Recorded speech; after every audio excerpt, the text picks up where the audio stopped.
You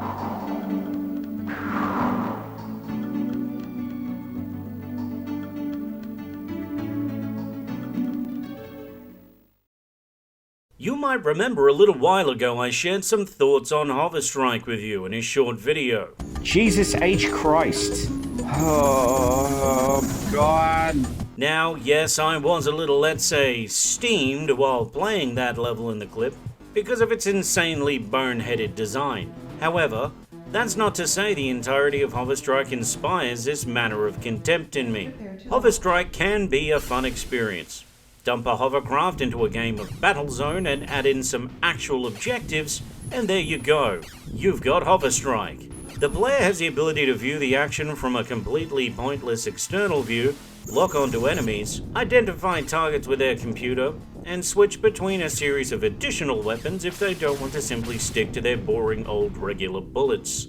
The main thrust of the gameplay revolves around players being dropped into hostile environments, identify the targets matching their objectives, and hovering around generally being a force of nature. The core feel of the controls takes some getting used to as you are meant to be floating, and there are instances where this is very stimulating and exciting, and other areas where it just isn't, especially when you're floating around on water, which looks amazing, but is less fun to play on. This goes for the rest of the game as well. Hoverstrike isn't necessarily a bad game, it's just full of half-baked ideas which really do sound better than they play.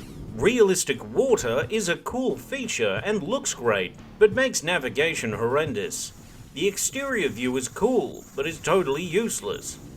The whole idea of floating around in a hovercraft fighting the environment as well as enemies sounds really cool, but doesn't necessarily translate when you have all of these different conflicting design ideas constantly fighting each other to the detriment of the player. The game is alright, but the execution is flawed, and that goes for the presentation as well. The textures in Hoverstrike and general geometry of environments are great. However, it seems to have tanked the frame rate because even with the woefully short draw distance, the frame rate will just completely commit suicide if the engine has to render more than a couple of things at once. In addition to this, the music fundamentally sounds okay, but is repetitive and doesn't really have any real character that makes it memorable. Let me put it this way. I can hum the themes to Checkered Flag on cue.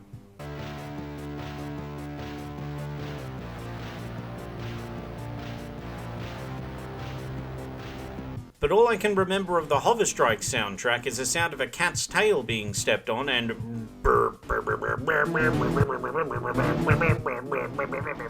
So that's Hoverstrike. You float around shooting things, complete mission objectives, and then go to the next level until you're done. The texture mapping is good, the core gameplay fundamentals are good, and the game has an aim of what it's trying to achieve, which I can appreciate. Unfortunately, the many different components just don't gel very well, and the game ends up being a bit of a chore to play. If you haven't played Hoverstrike, it's worth a try, but ultimately there are better Jaguar games.